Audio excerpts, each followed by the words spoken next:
സമീപകാല സിനിമകൾ പ്രേക്ഷകനെ വിരസത കൊണ്ട് വേട്ടയാടുമ്പോൾ ആ നായാട്ടിൽ നിന്നും ഒഴിഞ്ഞു നിൽക്കുന്നു എന്നതാണ് മഞ്ജു വാര്യർ നായികയാകുന്ന വേട്ട നൽകുന്ന അനുഭവം. ആദ്യ പകുതിയിലെ ഓരോ നിമിഷവും ഇനി എന്ത് സംഭവിക്കും എന്ന ഉദ്യോഗജനകമായ സിറ്റുവേഷൻ സംജാതമാക്കുന്നതിൽ വേട്ട വിജയിച്ചിട്ടുണ്ട്. ശ്രീബാല IPS എന്ന നായിക കഥാപാത്രം മഞ്ജു വാര്യരിൽ ഭദ്രമാണ്. പ്രേക്ഷകനെ പിടിച്ചിരുത്താൻ പോകുന്ന ചില സസ്പെൻസുകളും പതിവ് ജാലവിദ്യകളും ചിത്രത്തിന്റെ ആദ്യ പകുതിയിൽ ആവോളമുണ്ട്. ആ സാധ്യതകൾ സംവിധായകൻ രാജേഷ് പിള്ള പരമാവധി മുതലെടുത്തിട്ടുമുണ്ട്.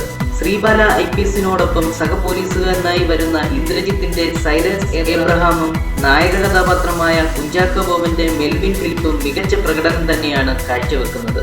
വേട്ടയുടെ പോരായ്മയായി എടുത്തു പറയാൻ ചുരുക്കത്തിൽ മുൻ ഇൻവെസ്റ്റിഗേഷൻ ത്രില്ലറുകളെല്ലാം ഒറ്റക്കഥയിൽ പറയാൻ ശ്രമിച്ചു എന്നത് മാത്രമാണ്. ചിത്രത്തിന്റെ പശ്ചാത്തല സംഗീതം ഷാൻ റഹ്മാനിൽ ഒരിക്കൽ കൂടി ഭദ്രമായി.